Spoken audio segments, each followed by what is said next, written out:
Sir मैं आपसे जानना चाहूँगी कि आज है जो बहुत ज़्यादा डेंगू के पेशेंट बढ़ गए हैं, तो इसके शुरुआती लक्षण क्या है? कैसे मरीज़ ये समझ पाए कि वो कहीं न कहीं डेंगू से ग्रसित हो चुके हैं? मैम देखिए, डेंगू एक वायरल इलनेस है और ये नॉर्मली तेज़ बुखार के साथ आता है।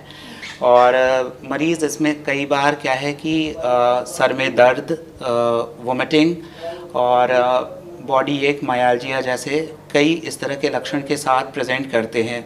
2-3 दिन हो जाते हैं, बुखार कई बार होता है, रैशेस भी आ जाते हैं, पेट में दर्द की शिकायत आती है। तो ये सब कॉम्प्लेक्स सिम्टम्स के साथ पेशेंट्स आते हैं। तो ये सब लक्षण हैं डेंगू के, जो खास टिपिकल साइंस हैं डेंगू के। तो आजकल जो बारिश का मौसम जो चल रहा है और एक्सटेंडेड मानसून्स जो चल रहे हैं, तो डेंगू के विभिन्न केसेस, मतलब स्पेक्ट्रम ऑफ केसेस हमारे पास आ रहे हैं। और इसमें मैं ये भी कहना चाहूँगा कि कुछ ऐसे भी लोग जानते नहीं हैं कि सब क्लिनिकल केसेस भी आते हैं। सब क्लिनिकल केसेस ऐसे आते हैं कि मतलब उनको पता भी नहीं चलता है कि हमको बुखार हुआ भी था, हम उनको दूसरे चीज़ के लिए जांच कर रहे हैं और उनका डेंगू एंटीजन या एंटीबॉडी पॉजिटिव आता है, मतलब उनकी इम्यूनिटी अच्छी रहती है और कई बार उनको आभास भी नहीं होता है कि हमको बुखार हुआ भी था। मतलब they never have those symptoms and they already recovered from dengue.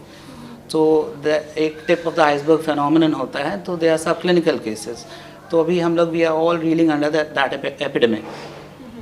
तो और अगर मैं डेंगू से घरेलू उपाय के बारे में अगर आपसे जानना चाहूँ कि जो मरीज़ हैं वो अपने घर पे रहकर इसका कुछ उपाय कर सकते हैं, तो इस बारे में कुछ बताएं। देखा जाए मैम, जब अभी जो स्थिति है, जब हमारे पास कोई वैक्सीन उपलब्ध नहीं है, ठीक है, और ना ही कोई स्पेसिफिक एंटीवायरल दवा है, तो डेंगू से मुख्यतः हम अपनी इम्यूनिटी से लड़ते हैं। तो ऐसे में सबसे इम्पॉर्टेंट है अपना न्यूट्रिशन मेंटेन करना प्राथमिक। दूसरा है अपनी इम्यूनिटी को बूस्ट करना। तो इम्यूनिटी को बूस्ट करने के लिए हमें अपना न्यूट्रिशन अच्छा रखना चाहिए फर्स्ट ऑफ ऑल।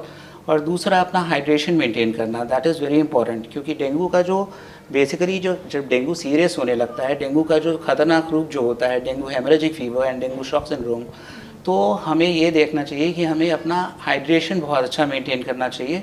तो यहाँ पे ORS का घोल जो है वो सबसे इम्पॉर्टेंट है, हम पीते रहें, कोकोनट वाटर पीते रहें, प्लेन वाटर पीते रहें, और अपना यूरिन आउटपुट, क्योंकि हमारा जो पेशाब करने की जो फ्रीक्वेंसी है, तो that is just a depiction of my blood pressure, कि हमारा BP कैसा है। तो ये बहुत इम्पॉर्टेंट है कि हम अपना हाइड्रेशन अच्छा रखें, कि हमको सलाइन चढ़ाने की ज़रूरत या अस्पताल में जाने की या भर्ती होने की ज़रूरत न पड़ेगी, ठीक है। डेंगू मुख्यतः बेसिकली क्या है, जैसे इसका प्रोनाउंसिएशन बेसिकली डेंगी होता है, हम लोग डेंगू बोलते हैं इसको। तो बेसिकली डेंगू का बेसिकली क्या है कि 3 फेजेस होता है, ठीक है। तो पहला फेज़ जो होता है फेब्राइल फेज़ होता है, ये बेसिकली 3 से 5 दिन तक का होता है फेब्राइल फेज़।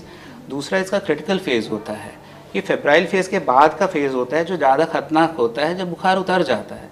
जब बुखार उतर जाता है तब प्लेटलेट्स ज़्यादा गिरता है, ठीक है, प्लेटलेट्स गिरता है और थोड़ा सा क्या होता है ना कि यहाँ पे हमारा जो हेमाटोक्रिट जो होता है ना, हीमो का बेसिकली बढ़ जाता है। तो यहाँ पर अब जो हेमरेजिक टेंडेंसी जो आती है प्लेटलेट्स गिरने के बाद से, या शॉक सिंड्रोम डेवलप करने का जो चांस होता है, ये सब जो टेंडेंसी है, इस समय पेशेंट को मॉनिटर करने की ज़रूरत ज़्यादा बढ़ जाती है। और हम पेशेंट्स को भी अपने ये बस बुखार उतर जाना जो है, ये मैं आपके माध्यम लोगों तक पहुंचाना भी चाहूँगा कि केवल बुखार टूट गया तो यही हमारी विजय नहीं है।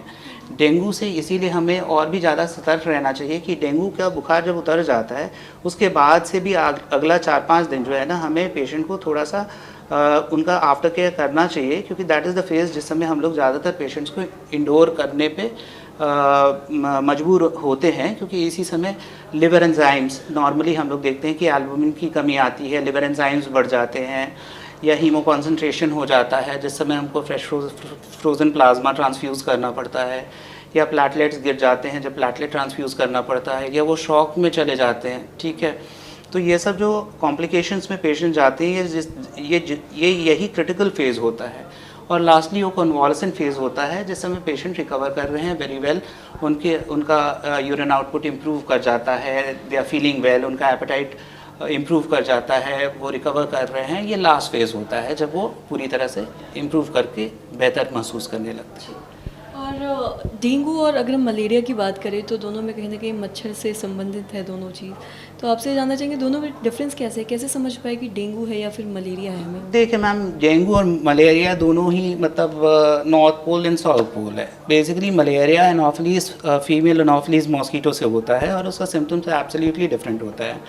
वो ज्वर बुखार के साथ आता है, that is with chill and fever. उसकी दवाई डिफरेंट होती है, ठीक है। और वो उसके 4 तरह के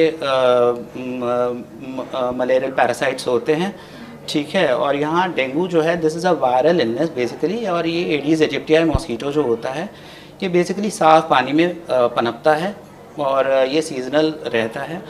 और वो मलेरिया जो है ना, ये बेसिकली एंडेमिक जोन्स में ज़्यादा पाया जाता है। जैसे फैल्सिफेरम मलेरिया, जैसे आप देखेंगे झारखंड वाले एरिया में, we don't find falciparum malaria in Patna.